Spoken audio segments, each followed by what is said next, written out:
And we're live. Welcome back to the Social Kick Podcast. I'm Brian Lundquist. We got a full crew tonight. Luke Paddington, Justin Wynn, Dr. John Mullen, and we started the Social Kick Podcast because we just have fun talking about swimming.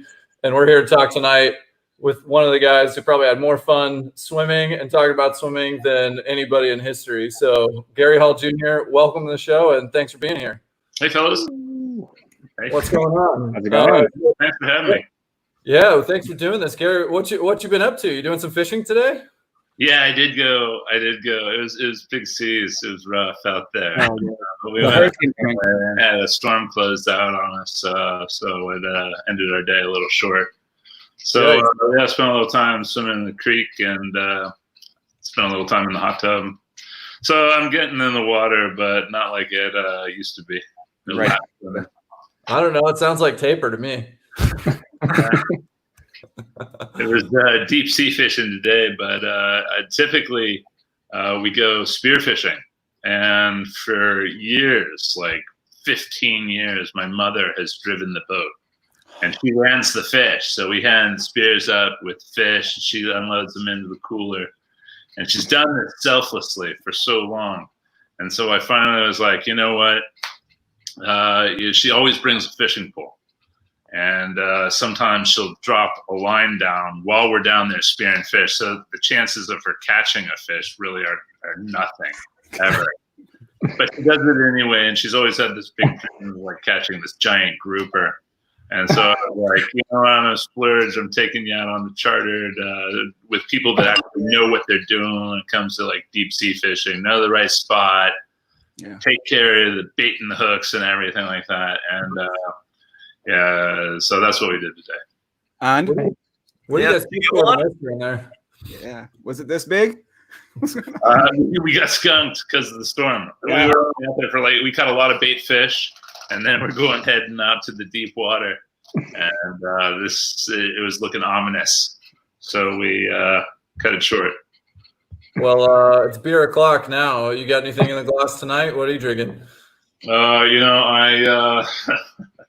I don't know if I should be embarrassed to admit it, but I have a White Claw.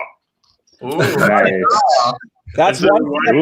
Sure. Is it a White Claw? I'm not sure, but you know, I had my first refreshing. we were in Lake Tahoe last weekend, and there's usually this relay race across the lake, and but it got canceled this year, and we still had a group of friends that were hanging out, and distancing, of course, but I had my first White Claw. It was, I don't know, it was an experience. So I hope you enjoy it. I'm a beer guy. I'm a blue-colored beer guy. That's my time.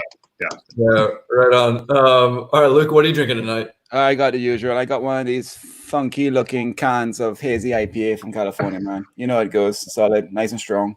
There you go. Yeah. Nice. John, what do you got? I have a Campgrounds IPA Pizza Port. It's a brewery in San Diego.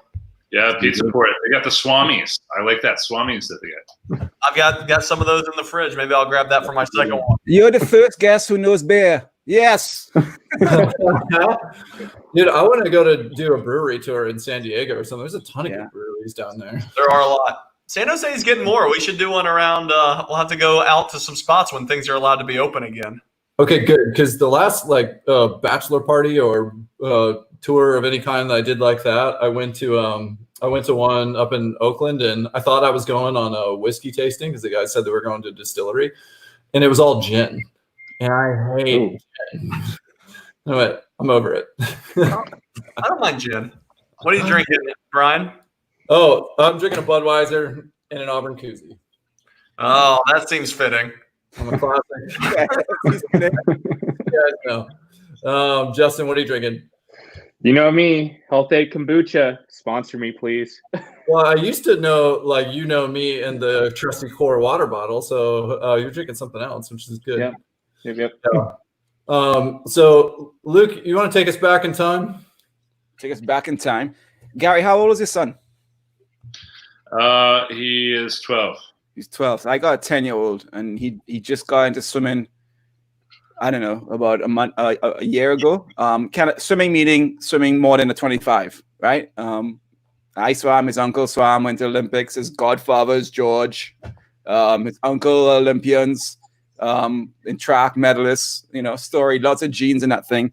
And I never pushed him until he's 10. And I'm not even pushing him. I'm saying, come and swim with me and enjoy it. Was that life like for you as well, dude? What was life like for you as a 10-year-old? What's going on with Charlie? You just chilling, just enjoying? When I was 10? Yeah, when you were 10, what were you doing? Were you fishing? I was a skater. I lived in Phoenix, Arizona. I wasn't swimming at all. Yeah. And I liked skating, and it was just starting to discover snowboarding, and those were real early days. Wow. I went and saw a Warren Miller film. Yeah.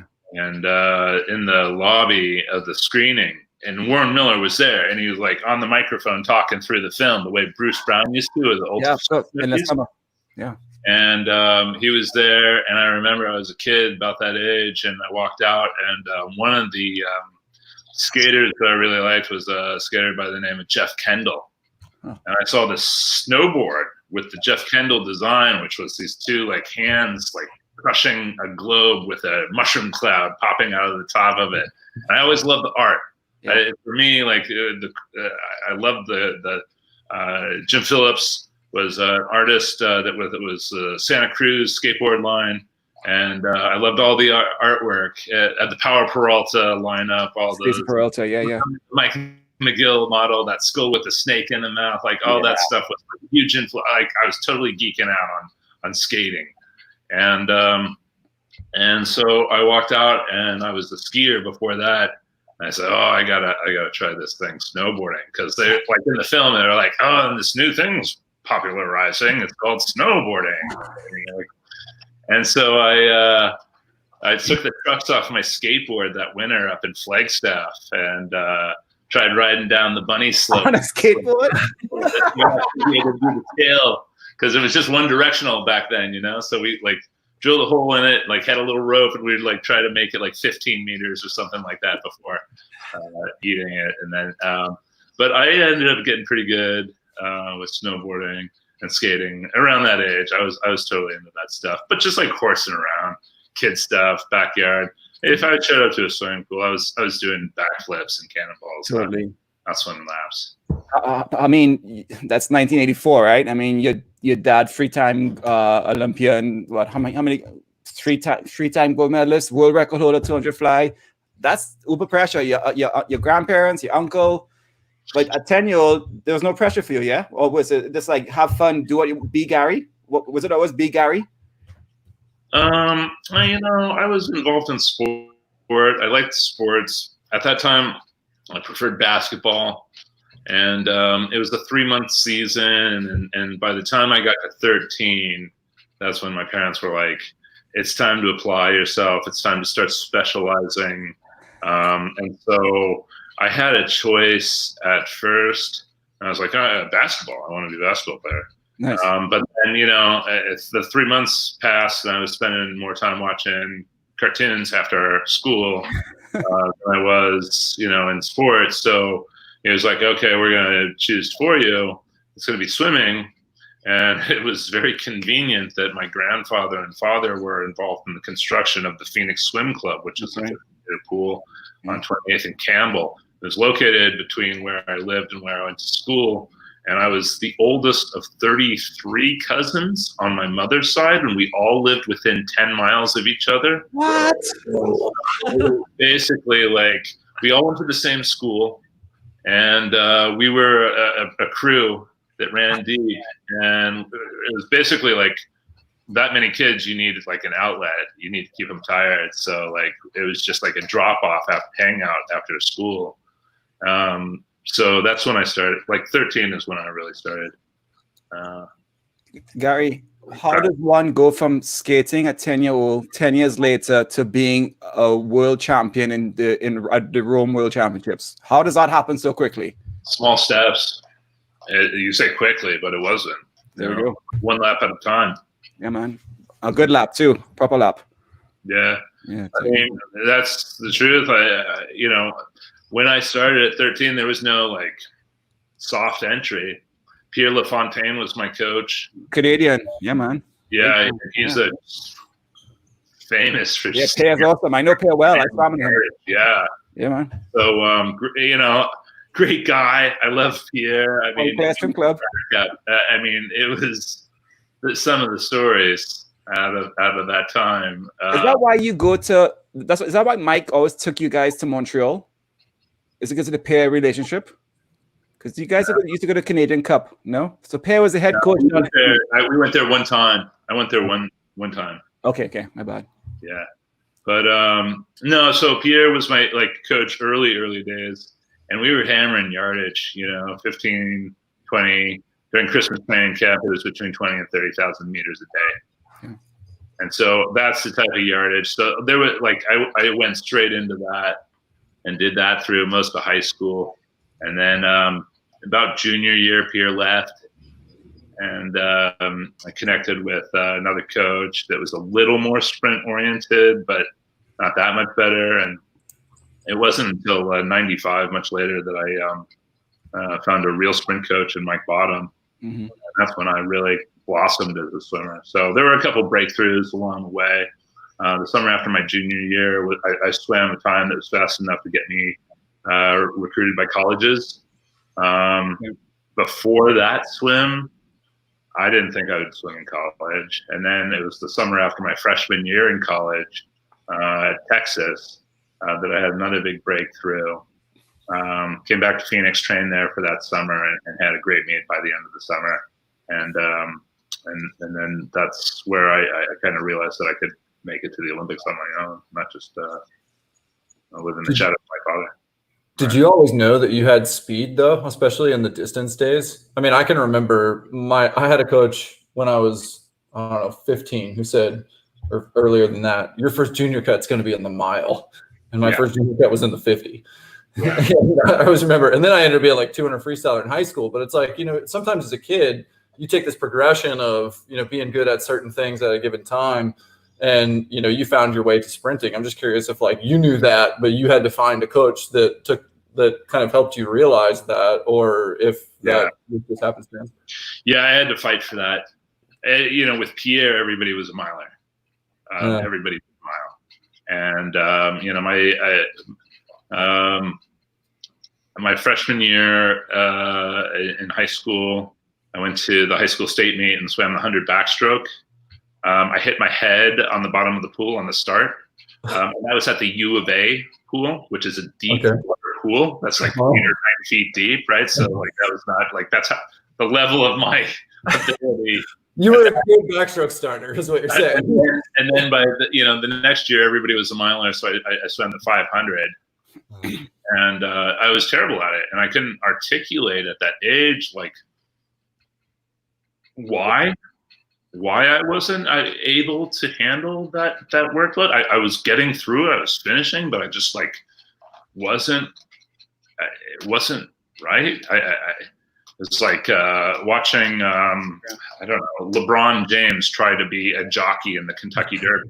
It just felt I felt out of place. And I remember having a heated debate with Pierre at 5:30 in the morning to delay getting into morning practice, but also because I was legitimately curious. In track and field, 100-meter dash guys do not do anything remotely in the way of training that the cross-country guys do. Yeah. And so why is everybody doing the same? I'm a sprinter. And back then, there was such a bias. There was such it was really unfair too. And it was from the top down. Dennis Pursley at the helm as the national team director offered a $1 million bounty for an Olympic gold medal in the mile. No other event was worth anything from USA Swimming, but they were going to pay $1 million to a swimmer who could win a gold medal. And that was around the 96 era. And so he wanted everybody, so every coach was incentivized. And then not only was the swimmer given that bounty, but the coaches were given an almost equally as large amount. And so I didn't think that was right. you know, that, and I physiologically, I just wasn't built to handle that type of yardage. I was never going to be a great distance person, you know, like we've all done these push off the walls where you try to streamline as far as you can. Yeah. Like I push off the wall and my legs would sink to the bottom immediately. I just could not, and it wasn't because I didn't have a tight core, it wasn't like holding the streamline. It was just I had a more dense, fast twitch muscle fiber makeup. And again, as a sophomore in high school, not knowing anything about kinesiology or sports medicine or sports science, not able to make a strong argument, but desperately trying to say, I'm a sprinter. This is what I'm cut out for. Eventually, I got there, and I had to earn it. One, through going through tons and tons and tons of yardage. But eventually, I think I pestered Pierre so much that he gave me some impossible time, something that he just thought was I would never be able to hit. And I went to the meet and I just smashed that time so that I could get out of the distance lane. Gary, I don't understand that disconnect. All of us can see a swimmer, and after one stroke, we know what kind of swimmer they are. They were like high school, Olympian, college, what have you. You can tell right away. It takes about a workout to figure out if that swimmer is a distance swimmer and I am a breaststroker. But it's very obvious. It's very obvious. And how you raced and how you swam was this. I don't understand the disconnect. How come he didn't see that? Was it just blinded by the incentive? It was a big team. I really sympathize with coaches because it's hard for them to specialize. You've got one coach and 100, 200 swimmers in the pool sometimes, and yeah. You can't say, oh, okay, this you're doing this today and you're doing that. I've tried to run workouts before, and I don't even understand how coaches get splits for people leaving 10 seconds apart. I just never figured that out, so I can only imagine trying to run multiple workouts. I'm wondering, is there a time, like before your first international meet, where you really felt like you broke through, that was a confidence builder for you? Yeah, I was. So in high school, I was getting arrested a lot and getting into trouble. And had some anger. I was anger management type of issues, blowing shit up. And then swimming became a healthy outlet for me. And I went into junior nationals just full of piss and vinegar. Like I tore it up there. Like and then became out of that meet the #1 recruit out in the country. Wow. So it was great. It was really fortunate that I had swimming as a healthy outlet. Yeah. And you said earlier that, you know, your family kind of picked swimming for you since basketball wasn't working out. Was that an easy thing to accept or transition, or was there some rough patches when they were kind of dedicating there? Yeah. So, you know, by, you know, sophomore, junior, like I said, I was kind of getting into trouble a little bit. And then they were like, okay, well, you can either swim or you can go out and get a job. At one point, I did go out and get a job application process, and it was scooping ice cream. And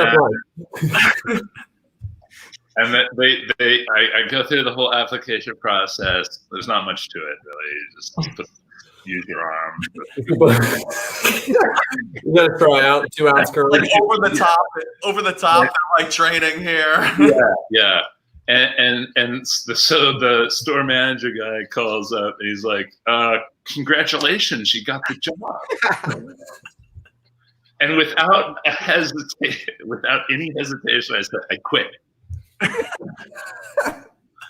I quit like on the spot because like I have this like, I didn't want to swim, but then when the reality of like, oh, I was going to have to like scoop ice cream instead, I was like, you know, swimming's maybe not that bad.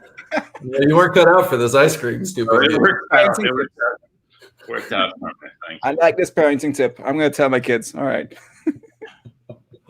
So Gary, you went to Rome and you did pretty well. 2 silvers and 2 golds. And then I saw you swimming 95 in Pan Pacs. And I saw my first world record which was fantastic live. Which, if anybody's seen a world record live, it moves you.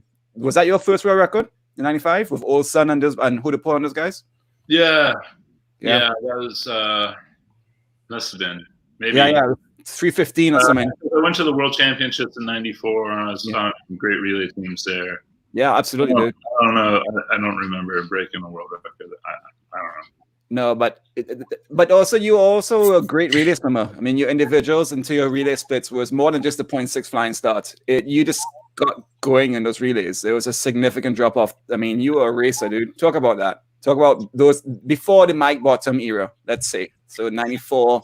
Did Mike come in at Pan Pacs? That's era. Yeah, no, Pan Pacs, that's where I took off. I mean, so 94, I came back. I was training with Troy Dalby. Eric Hansen was there. Eric hated me. I hated Eric. That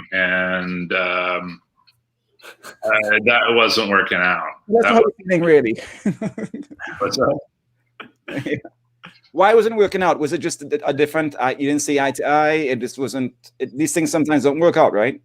Eric Hansen is not on the pool deck anymore for a lot of reasons, but it was had to do with something like that. Yeah. He was a decent enough coach, but yeah. So anyway, I was still kind of trying to find my way, and then it wasn't until Mike Bottom came in '95. Yeah, he had made a little bit of a name for himself at Auburn.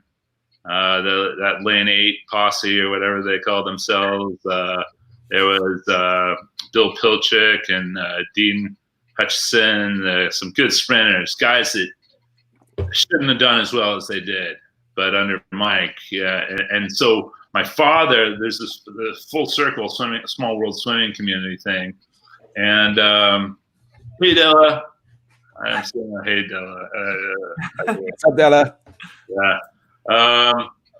So Mike Bottom is the youngest of the Bottom brothers, Santa Clara swimmers, and Joe Bottom beat my father in '76. I think Joe got the silver or something, or maybe won the 100 fly. My dad got the bronze medal, and he always knew Mike as the little brother, and so he knew from back then of Mike Bottom.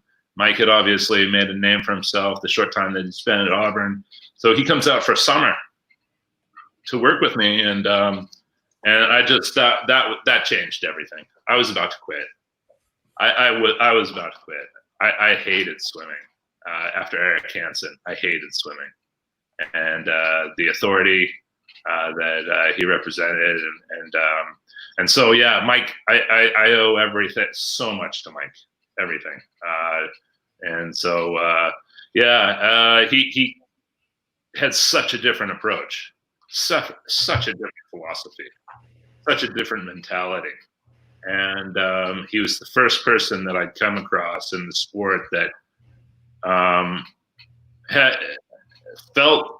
echoed what I felt inside from a really early age. And so I can't owe so much to Mike.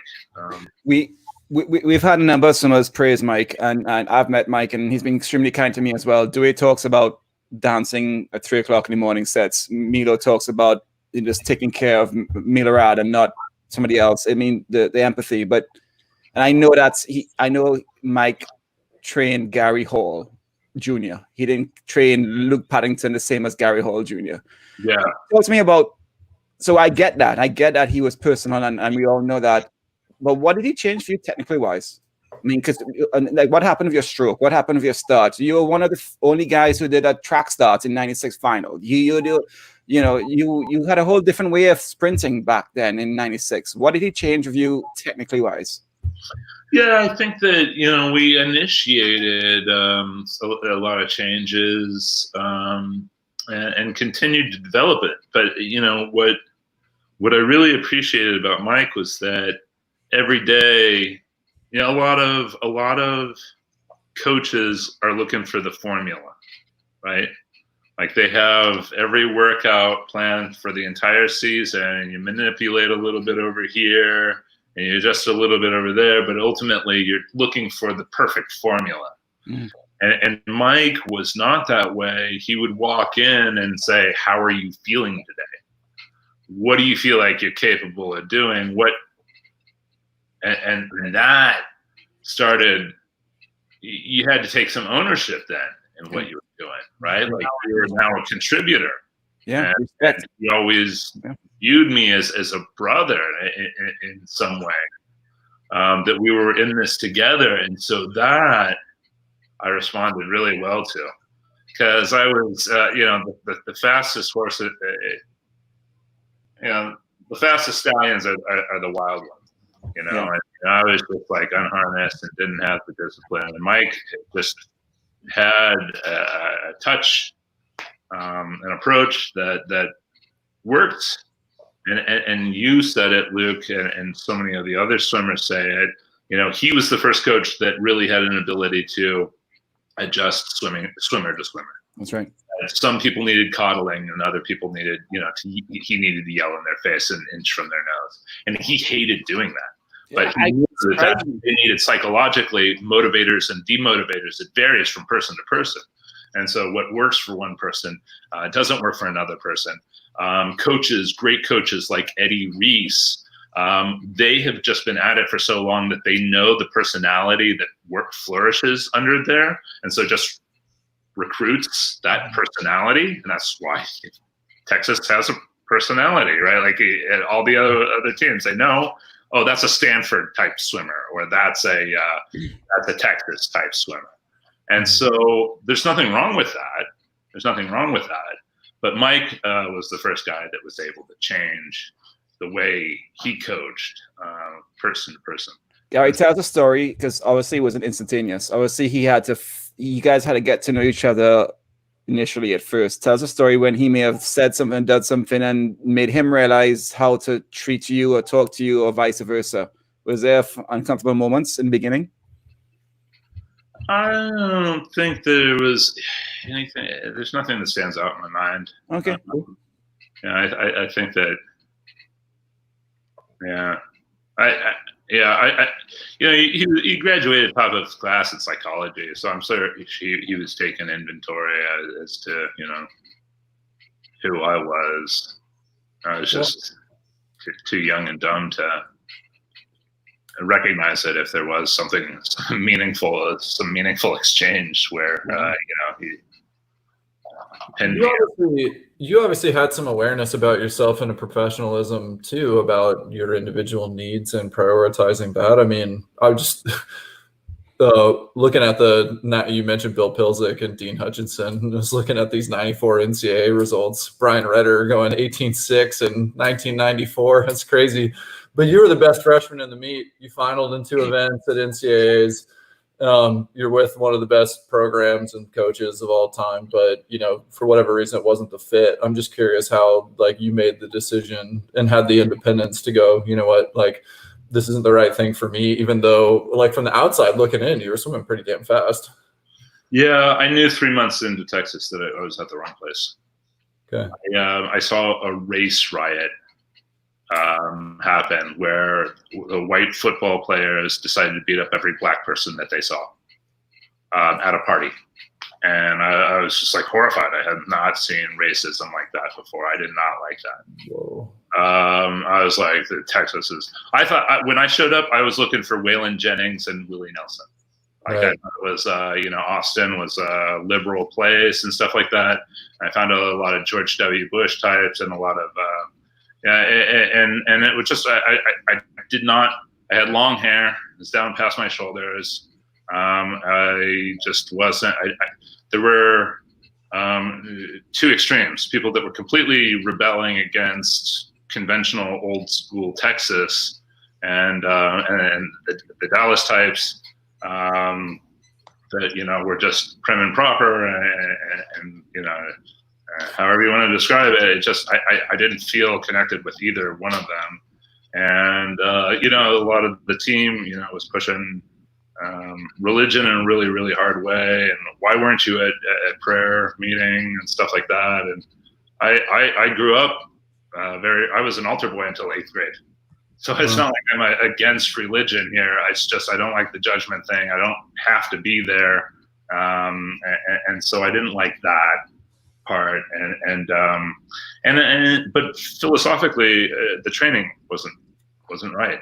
And I think that Eddie wanted me, and that he was willing to go outside a little bit of the personality that typically recruits because I was good enough. Because he knew that I was going to be good.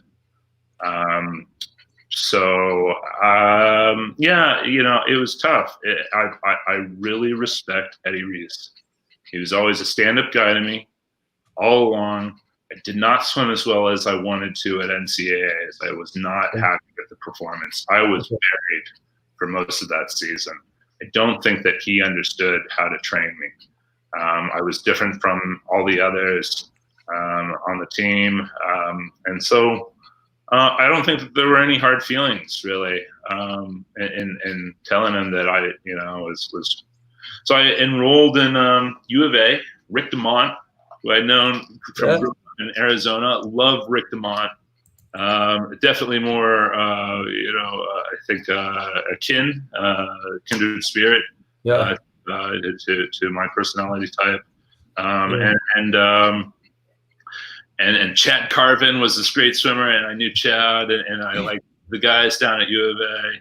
So I was planning on going there, and then I had a great went back to Phoenix after my freshman year at Texas, trained, and had a great World Championships. That was my first international meet. At that time, it was real black or white. Like if you accepted any money at all from the World Championships, you were a professional swimmer. Like if you were accepting plane tickets to money meets or like just Europe meets or something like that, you were considered a professional. So I took, I had a chance. It was $30,000 out from the medal money that I would have won from the World Championships in '94, and I took the money and ran. Good for you. Arizona State, so I didn't give up on school entirely, but definitely. School took the back seat too. And I realized too, after my freshman year, that I was compromising both schoolwork and swimming, by trying to juggle both. And that with 96 approaching, I was like, I'm going to commit myself to this 2 years, see what I can do. And then 34, I was still doing it. So. I mean, 30K in the early 90s, or mid 90s is a lot of money. I mean, shoot, when USA Swimming started the APA, that was in 2011 or 10 maybe, and that was 30K. And so it's a lot later, so it's a fair amount of money. Were you just like sitting on the pile of cash? Like, what does professional swimming look like for you in the lead up to 96? No answer. Man. No, I mean, it's just like I'm a teenager with a condo and a sports car. Buying skateboards. Yeah. Right on. So, and then you're on the pinnacle of sport with maybe one of the best Olympic rivalries of all time. Like in a very short amount of time later. I mean, we all know how long a season feels when you're training through it, but when you look back upon your career in that period of time, it didn't take long from then until you were probably where you expected yourself to be, it sounds like. What do you remember about your first Olympic experience? How big it was. I was used to morning workout with one coach on deck and a stopwatch and a cup of coffee as an audience. So then you walk out and there's like 12,000 people or 15,000 people. I don't know how many people. And they're screaming and there's like a billion people watching on TV. So it was a totally different experience. I had been to the World Championships and that was neat, but there's no other meet like that. How come that didn't mess with you? It messed with my brother in Sydney. He got so messed up after Worlds. Sydney messed him up. Like he didn't realize it was so in awe. How come that rallied you? Or did it rally you? And you just put a show on? It affected me. It definitely affected me. I remember I had gone out and bought a Devo CD You're the CD player on deck on your walk on. It was awesome. Yeah, 1996, and I had a picture, and I took the, but I didn't know, and there's this grinding crescendo song like Uncontrollable Urge, and I'm listening to that walking out of the ready room, and it's good energy music. And I had leaked adrenaline by the time I got to the, you walk out, you see the crowd and the boom, the noise, and you feel this like electricity in the air, just like the atoms around you vibrating. And so, yeah, I felt like I definitely, when I walked out and felt that, there was a release of adrenaline before the race, like before I got out to the starting blocks. I felt like if I had controlled that and contained that better, and had been able to save that for the race, that the results would have been different. So Gary, you were purposeful. I was affected by it's tough. It's a totally there's a lot of pressure at the Olympic Games. But I think you're purposeful in that, weren't you, Gary? Because you talk about track, and I'm so sure Usain Bolt on purpose does what he does until the start of whistle, and then you see Usain drop it down. But Usain, I'm sure, practice that walk out to the blocks. Did you learn from that experience and tell yourself, I'm not going to leak that adrenaline, I'm going to save it for what matters, and I'm going to actively train and do active things to control my adrenaline loss? Did you and Mike work on that? No, that's what experience gets you. You know, like you just better at taking nervous energy and pointing it in the right direction. Yeah. So I wanted to move forward to experience after Atlanta. Obviously there's time. Hey, don't stop over Atlanta. This is Atlanta here. People don't realize how lucky we are to speak to Gary Hall Jr. Gary, this is how we got to watch your race, dude. Okay. I watched your earlier things. Hey, I got an idea, guys. Why don't you show another race where I lose? No. What about you show your 100 when you mow down Gustavo Borges, you blew past Borges and you touched wall well ahead of him. People don't remember that race.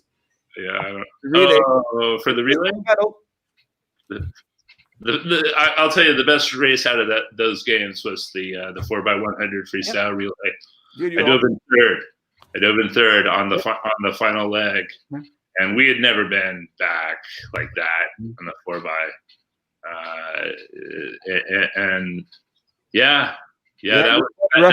That first 50, that was a new gear. I'd never swum like that before. That first 50, that was a new. It was like an enlightenment moment, like epiphany. Wow. You can swim faster than you have been. What we thought was possible before. Would you say that? Go on. So I was a little disappointed, honestly. I mean, as great as relays are, and they are great. There's something very special about relays.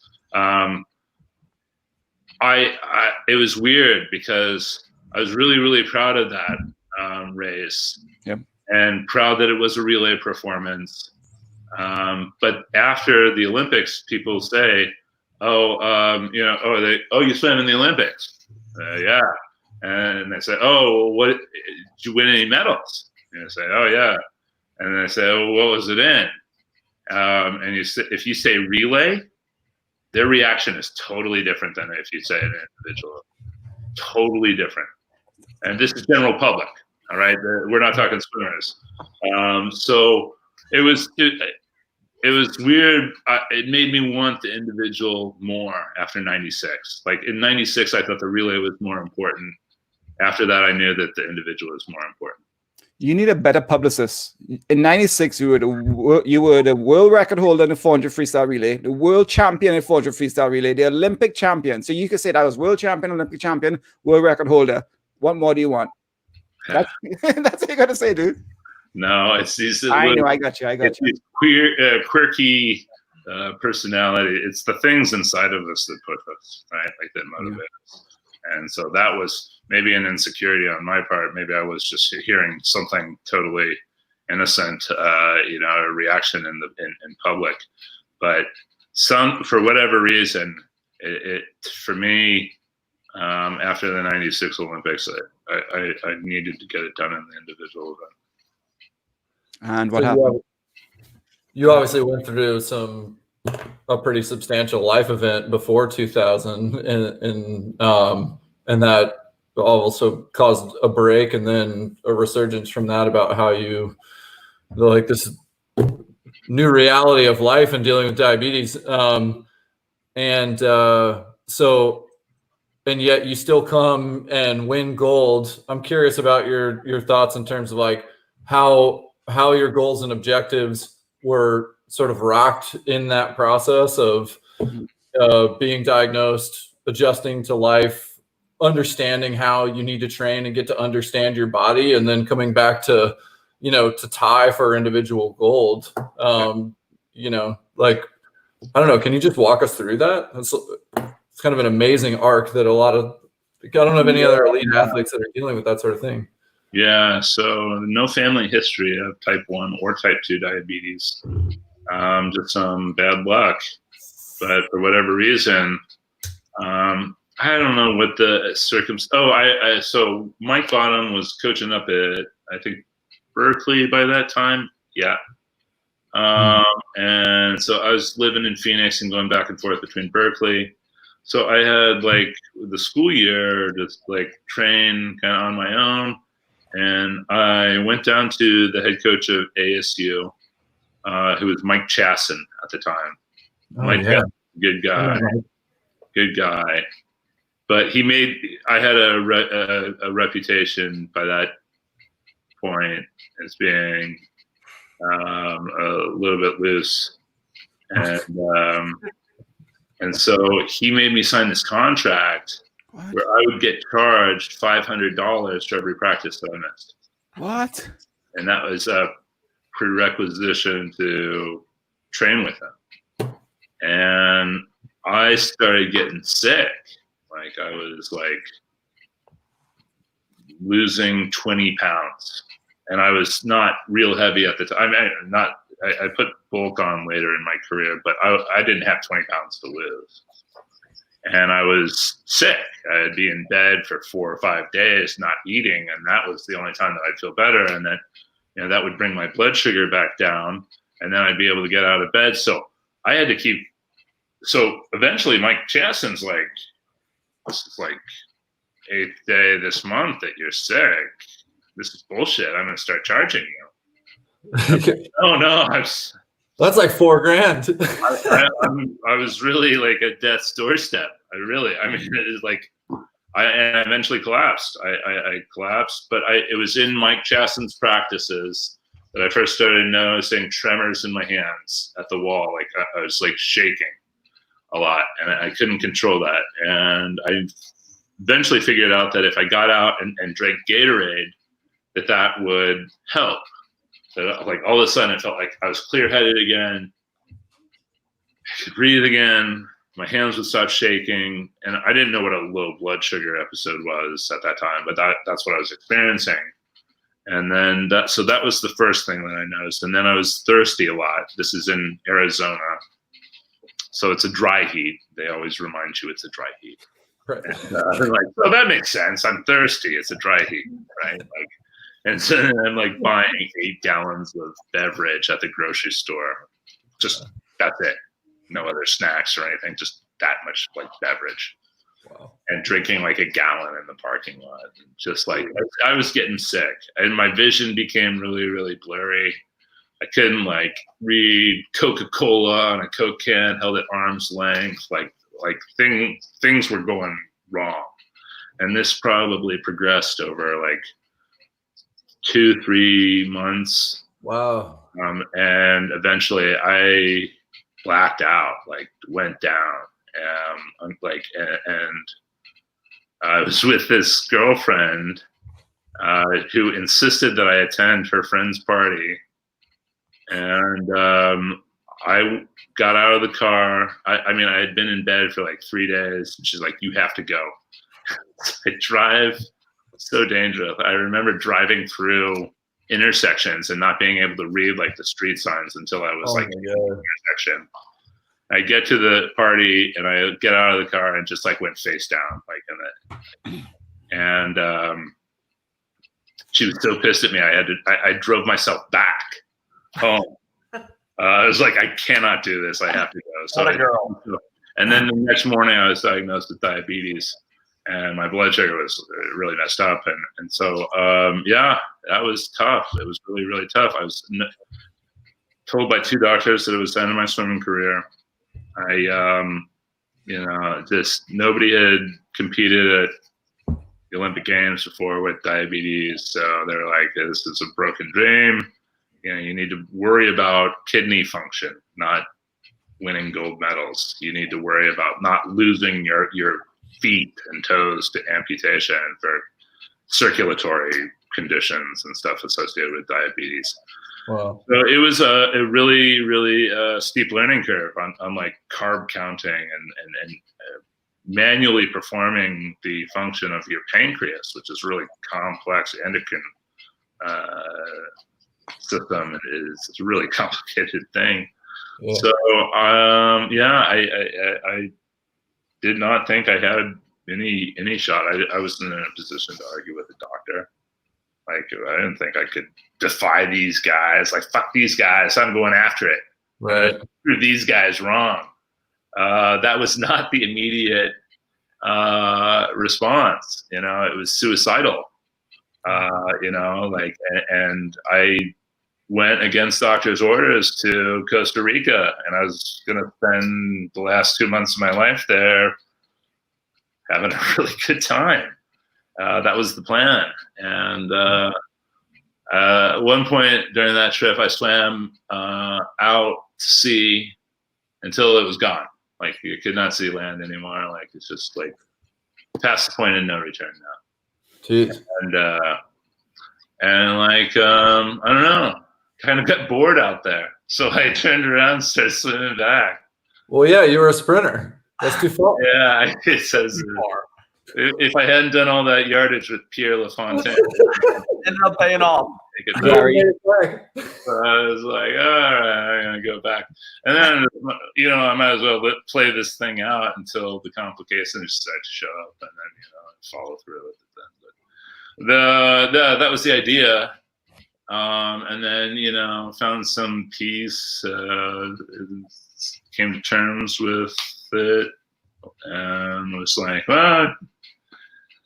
I went down there with a bunch of books, and they're like self-help, diabetes books at the time, and they were not encouraging at all. It was like, okay, well, this guy went blind, but he was still able to hold his job as a checkout clerk at the, it was like, that was the success story. So all this stuff. And then, so I was like, oh, well, there was a message in there that says you can continue doing what you were doing before you were diagnosed, as long as you take control of your diabetes, like aggressively. So I was like, okay, well, that meant being a world-class swimmer, so I might as well try it. And I got back in, and with the help of a great endocrinologist. Ann Peters was, I can't give her enough credit. I'm really, really, she was the one that changed my viewpoint on what diabetes was, how it could be managed, how it was managed. It allowed me to manage it in a way that I could get back to doing what I was doing before. To a degree, everything had to be changed. Diet, exercise, the amount, the duration of time, the quality, the windows of where I was being effective in training because of blood sugar range, all that stuff. It was so difficult. And what Ann and I did changed what is being taught in medical school today. Wow. And that is something that I'm really proud of. I mean, and making it back to the Olympics made the diagnosis a little less scary for kids and their families coming across that diagnosis. And so that's been, the most rewarding thing out of my swimming career, all that. And you paid it forward. You appeared in front of the Senate and you made meaningful change, didn't you? Yeah, you know, life deals you some shitty cards sometimes, you know, like, and all shapes and sizes, like challenges, right? And that's how champions are determined, how they deal with challenges. It's so easy to be gracious and humble and kind when you win, you know, but you know, when you see somebody where the odds are stacked against them, and you know, seemingly impossible odds at times, those are the people, the moments that are really worthy of respect and admiration. And so when the going gets tough, the tough gets going, all that cliche rah stuff, was able to get through that, and it sounds abbreviated when I tell it now with a little smirk on my face, but it's a lot of processing through that, a lot of coming to terms with mortality, with why are we here, that type of stuff, when you're diagnosed with a life-threatening disease. Nathan calls you the greatest American sprinter of all time, and he wondered what were you doing between 2000 and Athens and trials. Was it that you had to adjust how you trained and competed to like really focus on key events that you cared about? What was going on? Did your diabetes affect how you trained, performed, competed, or was it more than that? Yeah, diabetes definitely changed the way I trained, and it limited me in a lot of ways, and in what I was able to do. But it also made me really focus more on trying to innovate and find efficiencies in training, and maintaining this philosophy of keeping the training specific to the event. Right.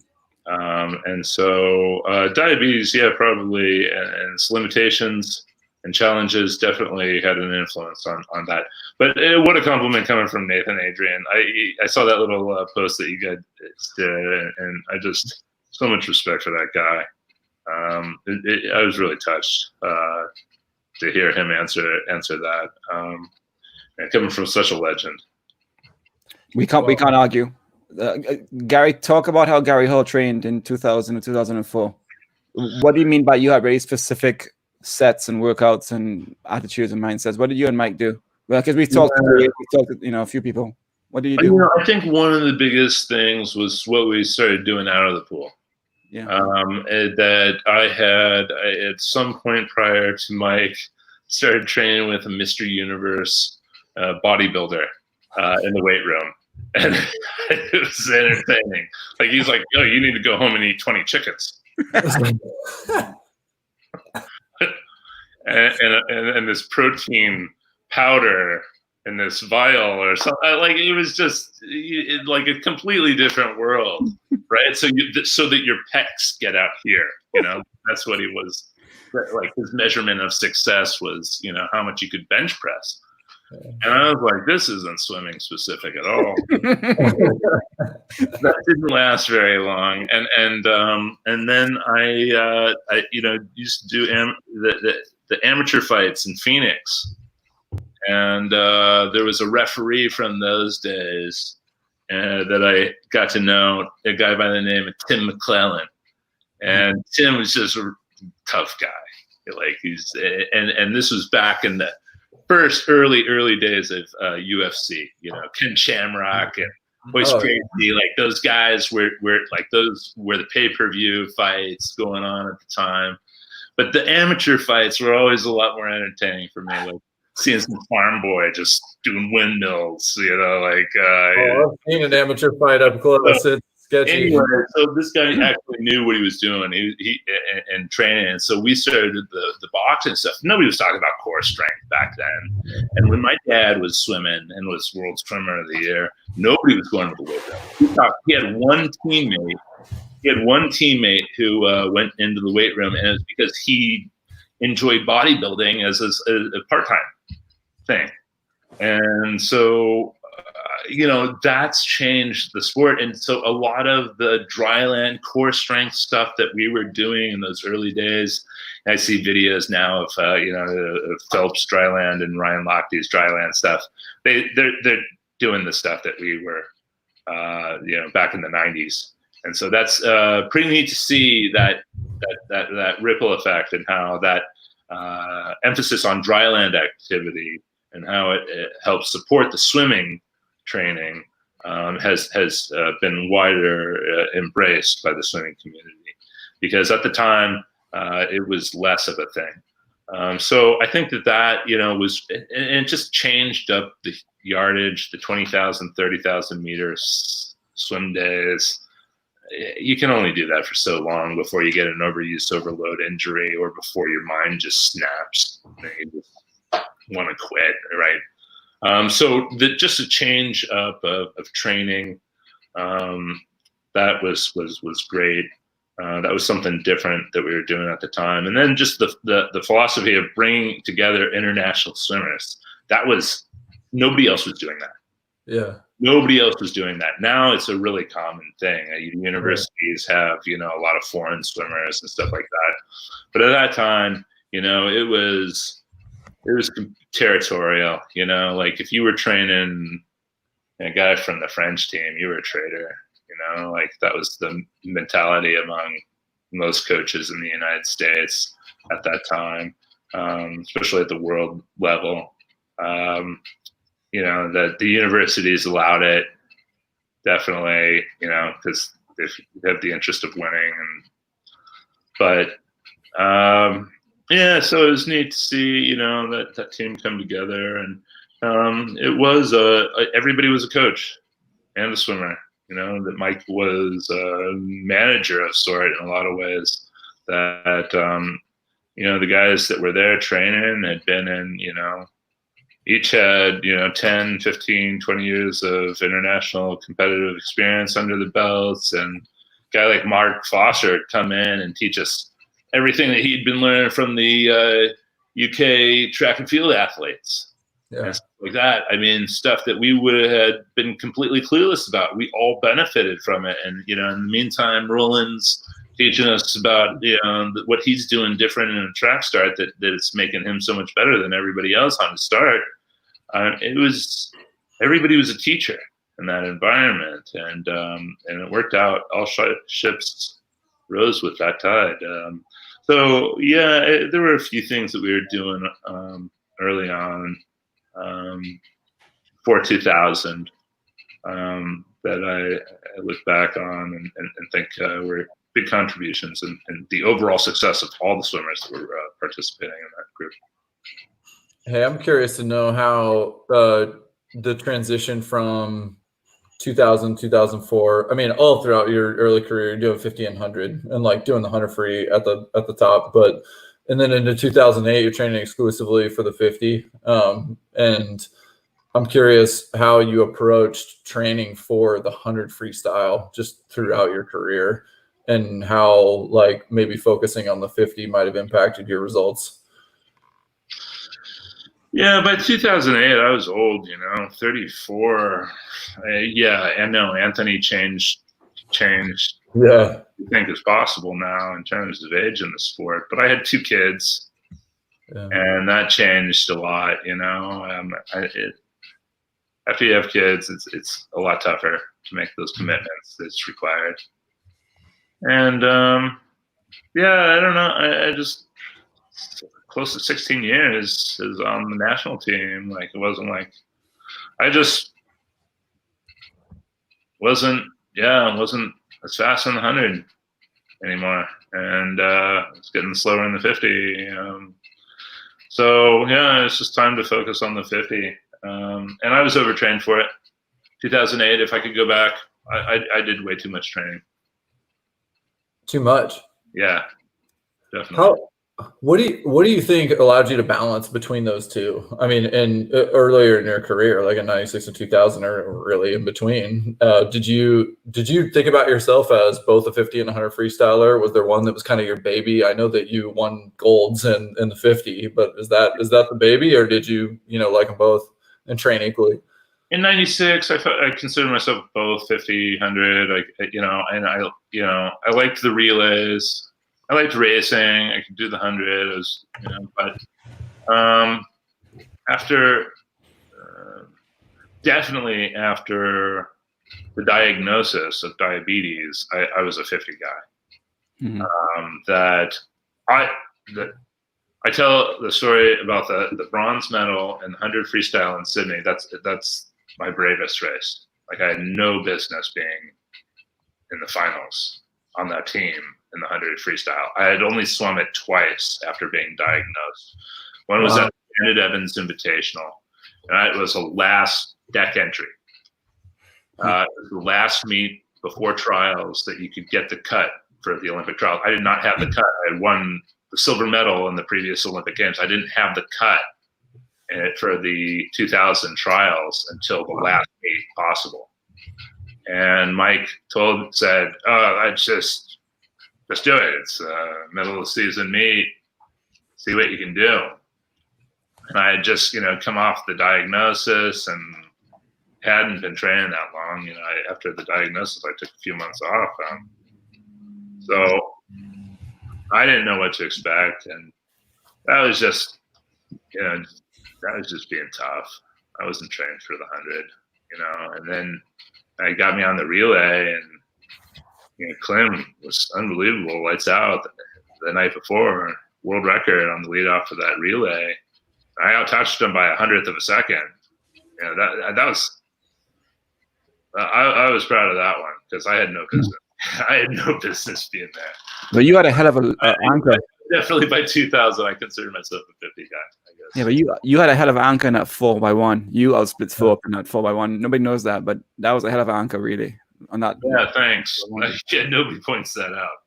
No, it was unbelievable. It was a faster. I did have a faster split. Thank you so much for pointing it. Not too many people. And Brian, you made a good point to me about what happened in 2002. You want to talk about that? The out of context. I don't know what you're talking about. Yeah, don't worry.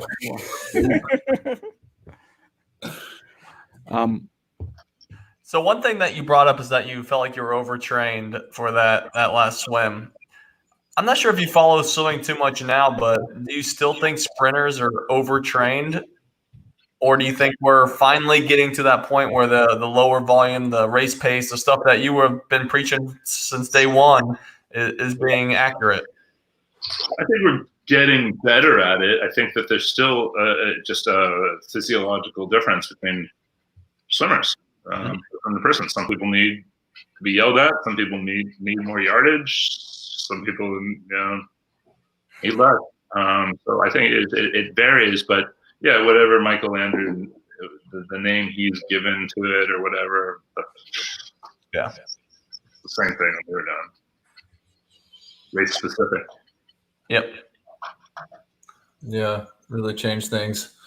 Well, Gary, I want to maybe switch gears here and just ask you a couple of rapid fire questions, if we could. What's the hardest race in swimming? The 50 freestyle. Everybody wants to do it. Everybody wants to do it. Everybody wants to do the 50 freestyle. The first Michael, here's counter this argument.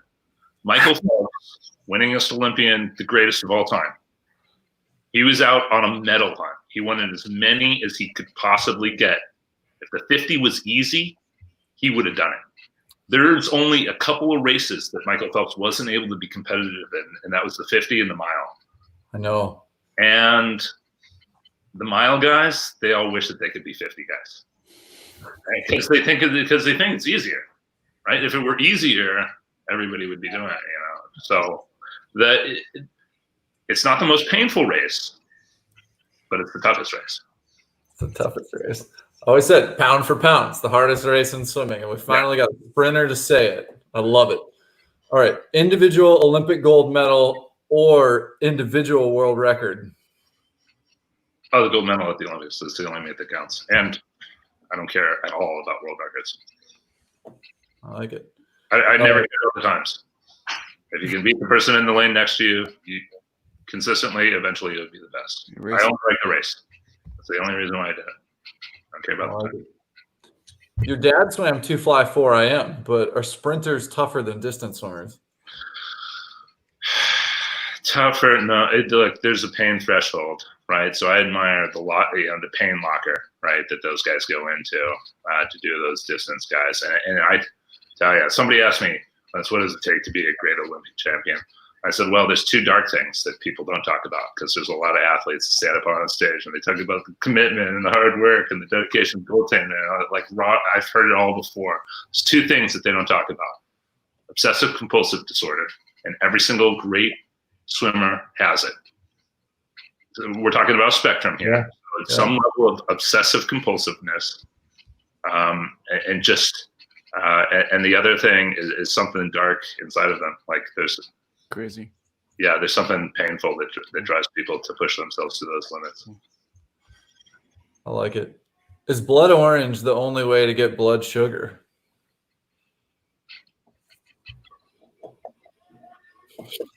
My mind is blown. Oh, Oh, by the way, I gotta mention this. I was electrocuted today in my head. In your head? I was swimming underneath the dock, and there's a light system underneath the dock and in the behind the house, and there's this box, an electrical box, and I'm diving down underneath the dock, and I pop up, and the top of my head hits this electrical box, and I lit up. Like I was like zapped, like full blown electrocuted in my brain. And I was like holding on to the ladder and That's not cool, Gary. That's like I'm not able to like talk or anything. Like I was just like and then I pulled myself up out of the water, and I've had it like a headache all day long. It was like electroshock therapy. So I'm gonna take a pass on that last question because of that. We'll give you a pass on that one. That's Right, it makes sense anyway. How about this? Did you used to get annoyed when old people would call it diabetes? Yeah, Wilford Brimley was the paid spokesperson. Diabetes. Yeah. You took over for Wilford Brimley. That's what I remember. I'm working on that Wilford Brimley mustache. If you could start an ISL franchise, what would you call it? The Stinky Bubbles. Fastest answer yet. You had that one ready. No, that's me being electrocuted in the brain. What size brief did you wear in Atlanta '96, and could you breathe? You were in the paper suit days. Yeah. The objective was to see how low you could go. Yeah, I think it might have been a 26. Well, without being obscene. It was painful. I'm so glad that trend reversed. Did Ian Thorpe's suit float? Yeah. Yeah, I've heard that answer too. What's one piece of advice that you got and you'll never forget from anywhere? Take it easy, but take it. Woody Guthrie. I like that. Who's the greatest sprinter of all time?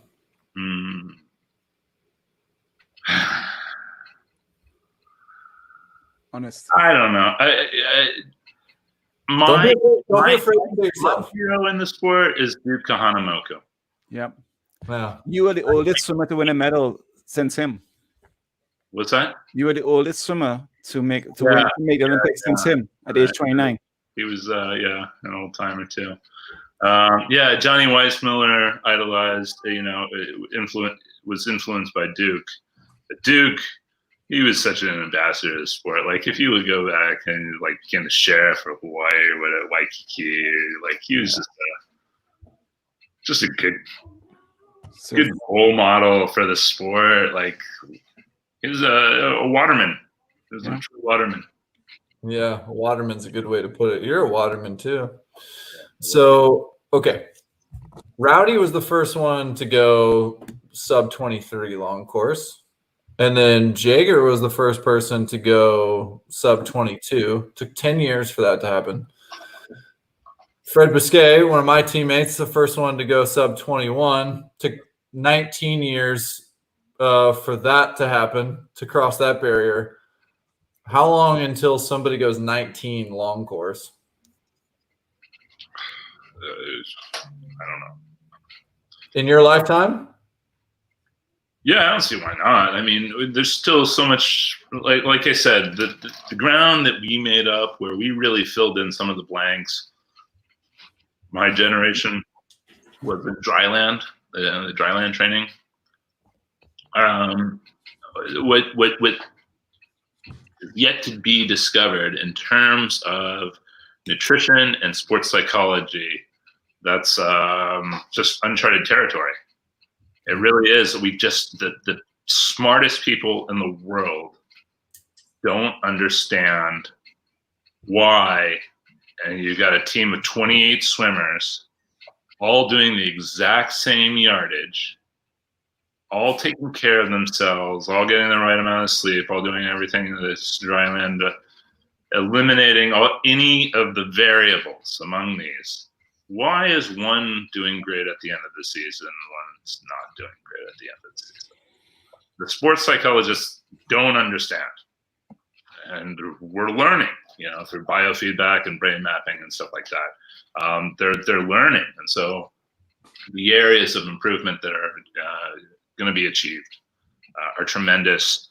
But beyond that, nutrition, we're talking about a gut biome, right? So 100 trillion microbes in each of our guts, and mine are different than yours and yours and yours, right?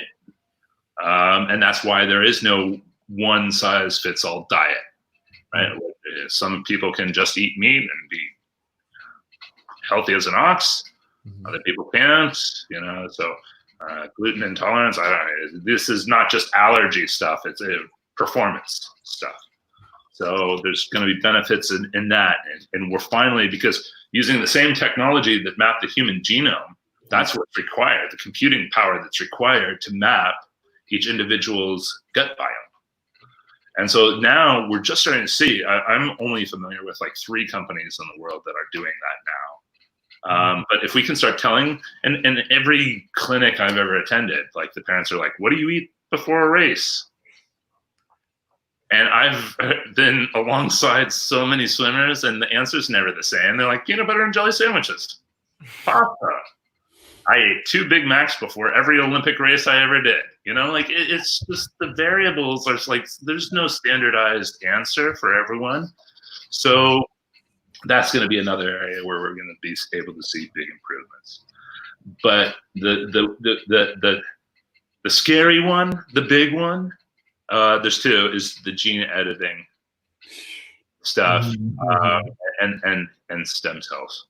So those 2 areas, when people figure out how to abuse them, they're already figuring out how to abuse them. I was going to ask you, do you think they have already? That's here. And that's a new frontier. But they're going to be talking about who's going to be breaking the 18, not 19. Right. Yeah. That's like that's taking performance enhancing drugs to the next level. Well, it's your own cells. Right. I don't know. Let's open it up for debate. I don't know. I don't. How do Gary, what did you guys? For it, I don't know. In 08, you were the first camp that said Nathan's going to be the next great American sprinter. That was your camp. What did you see in that? What did you see in Nathan back then to see that he was the next great American sprinter? Your camp said that. Same thing that you see in him today. Even as a youngster, he had that focus. I mean, that he has behind the blocks now. He had the work ethic. He had the build. He was the whole package. I mean, he's the kind of swimmer that every coach wants. And just a great guy on top of it.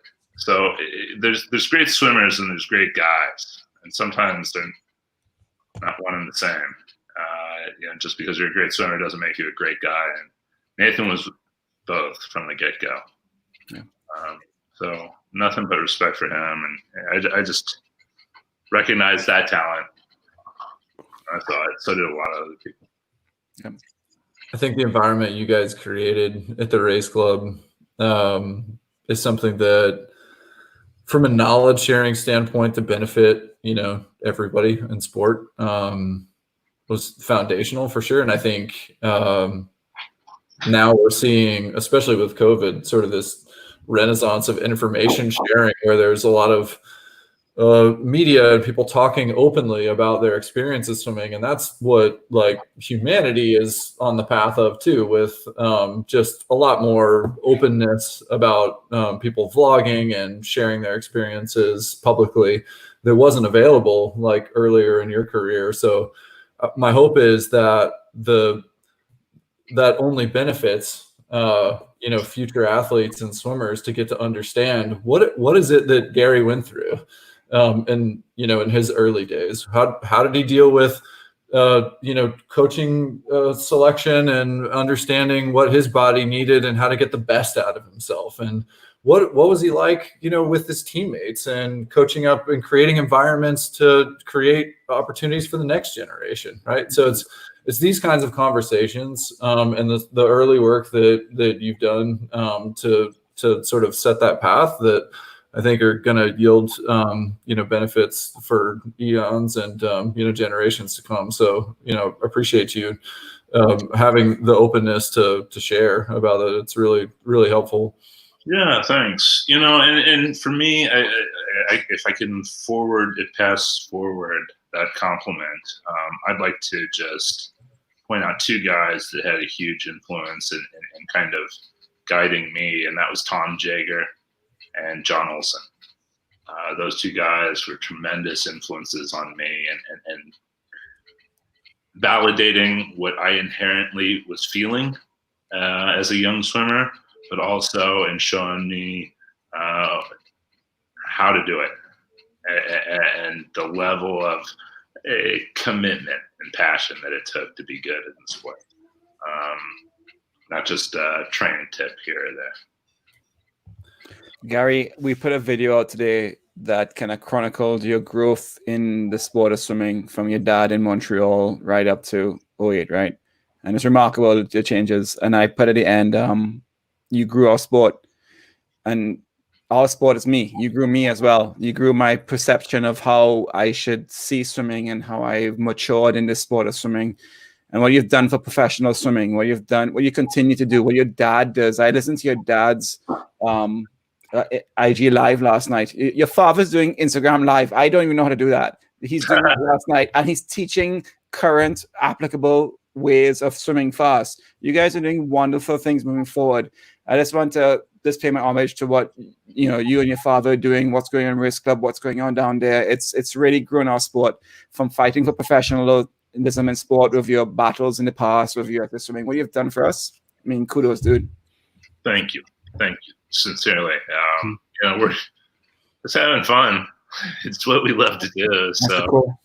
Yeah, sometimes it doesn't feel like work, but we definitely take it seriously. And my dad, he's such a geek about it. He's a good geek. We're all geeks. We're good.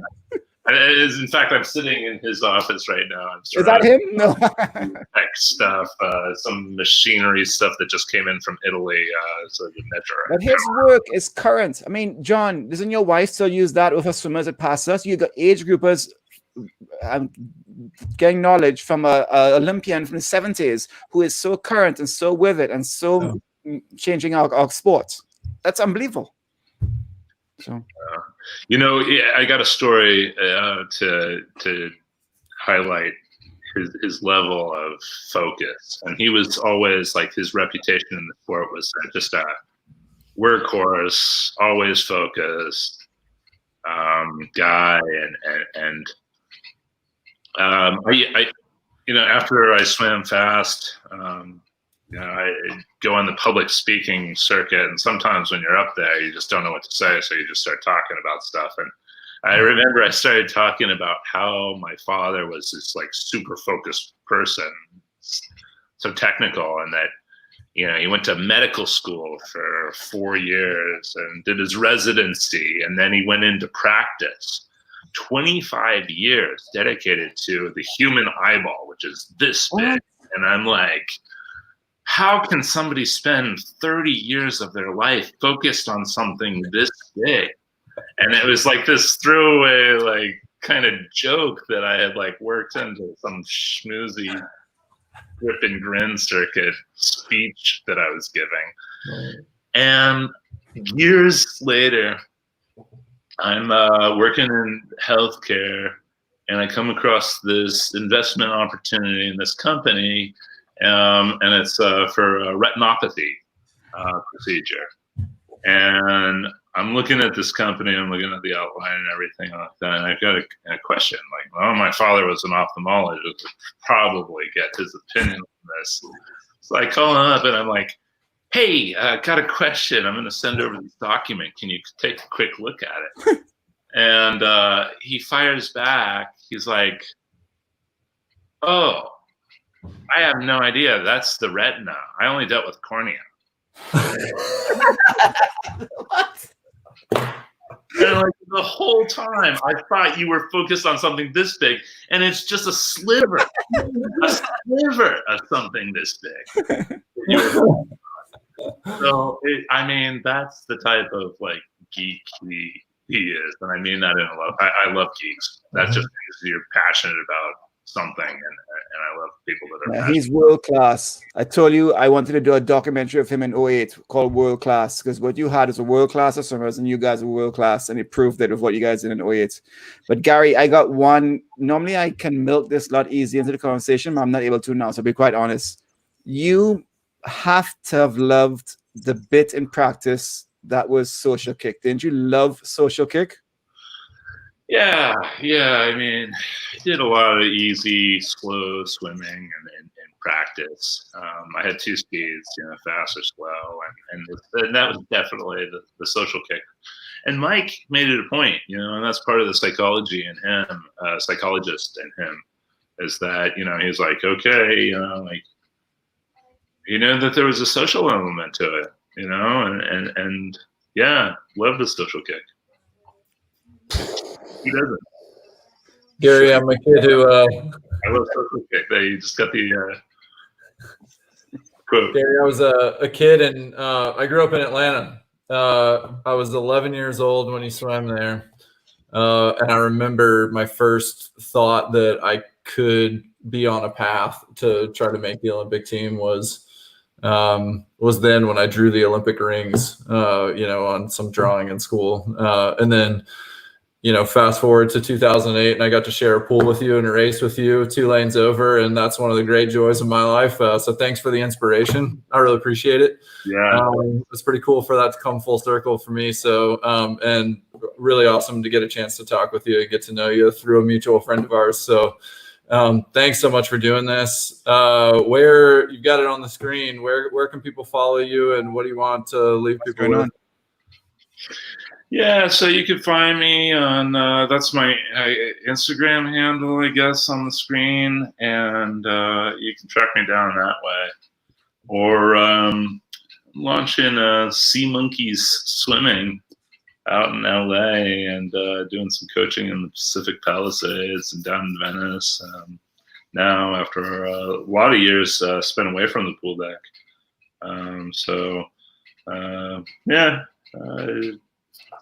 I don't know. Yeah, I guess probably Instagram. You are not a good salesman. That I've found you guys on Instagram. You have top class Olympians coaching anybody who comes to your team, and you are getting in the insight knowledge, man. You got to check out what Sea Monkeys is doing down in Pacific Palisades. It's awesome. And they're posing your medals. I don't know what you do with your medals, but you're posing of them. So.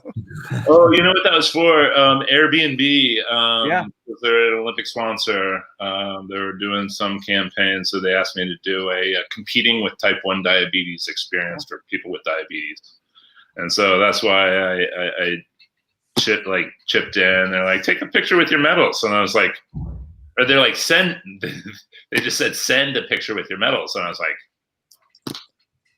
I heard you still get medals on your doorknob in your room in Arizona. You just have it hanging in your doorknob behind you. You'd enter the bedroom, your medals would be clanking behind the doorknob. Is that true? No, they were, I thought I lost one for a long time. I had no idea where they were for close to 10 years. Because it was a man. Storage. Yeah, and I had no idea where.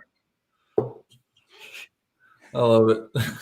They're nice souvenirs from a great experience. But it's about the experience. The Yeah, experience. sure. Yep. The champion. Well, Dude, Garrett, thanks again for taking the time. That's it for this episode of the Social Kick Podcast. Yeah, we'll see everybody. Cheers. cheers. Thanks for having me on, guys. Of course. Keep cool.